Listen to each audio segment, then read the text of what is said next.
Hello বন্ধুরা, welcome to my channel দেবরূপাস ডায়েরির একটা ছোট্ট পাতায় তোমাদের সবাইকে স্বাগত।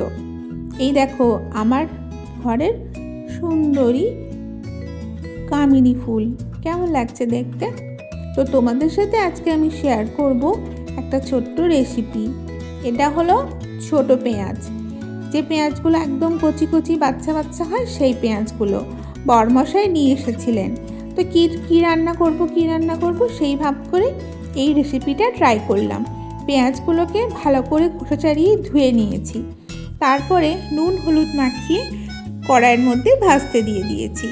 তো মশলা হিসেবে নিচ্ছি এই যে আদা কাঁচা লঙ্কা বাটা, সাথে দেবো কিছুটা ক্যাপসিকাম।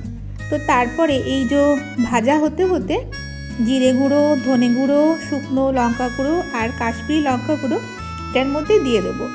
তার আগে বেটে নিয়েছিলাম কাজু আর পোস্ত। তো এই দেখো যে মিশ্রণটা আমি দিলাম, এটা হচ্ছে কাজু পোস্ত বাটা। তো কাজু পোস্ত বাটাটাকে হালকা আঁচ করে মশলাটার সাথে ভেজে নিতে হবে। তারপর এই মশলাটা ভাজা হওয়ার পর শুকনো মশলাগুলোকে সব ওটার মধ্যে দিয়ে দিতে হবে।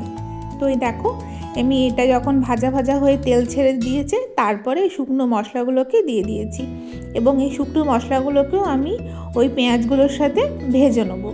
তারপর শুকনো মশলাগুলোকে যখন হালকা করে জল ছিটিয়ে ভেজে নেবার পর যখন আবার তেল ছেড়ে দেবে, তো সেই পেঁয়াজটার মধ্যে আমি দিয়ে দেবো ক্যাপসিকামগুলো।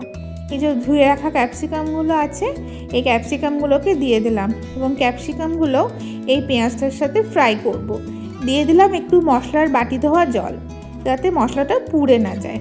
তো এটাকে আস্তে আস্তে ভাজতে থাকবো, বেশি হাই ফ্লেমে করার কোনো দরকার নেই, লো ফ্লেমে। তারপরে দিয়ে দেবো হালকা ভাজা হয়ে যাবার পর টক দই। টক দই দিলে রান্নাটার টেস্ট হয়ে যায় দ্বিগুণ। তো এইভাবে মশলাগুলোকে ভালো করে ভেজে নিয়ে যখন তেল ছেড়ে দেবে, দইটা দেওয়ার পর কিন্তু আঁচটা একদম হালকা করে দিতে হবে, একদম হালকা না হলেও লো টু মিডিয়ামের মধ্যে রাখতে হবে। তারপরে পেঁয়াজগুলোকে ঢাকা দিয়ে ভালো করে সেদ্ধ করে নিতে হবে, যাতে পেঁয়াজগুলো ভেতর থেকে সেদ্ধ হতে পারে। ভালো করে কষিয়ে নিতে হবে ঢাকা দিয়ে। তারপরে এই দেখো তোমাদের রেডি হয়ে গেছে আমাদের ছোট পেঁয়াজের তরকারি। তোমরাও রান্না করো, হেভি টেস্টি হয়েছিল। Tata, thanks for watching.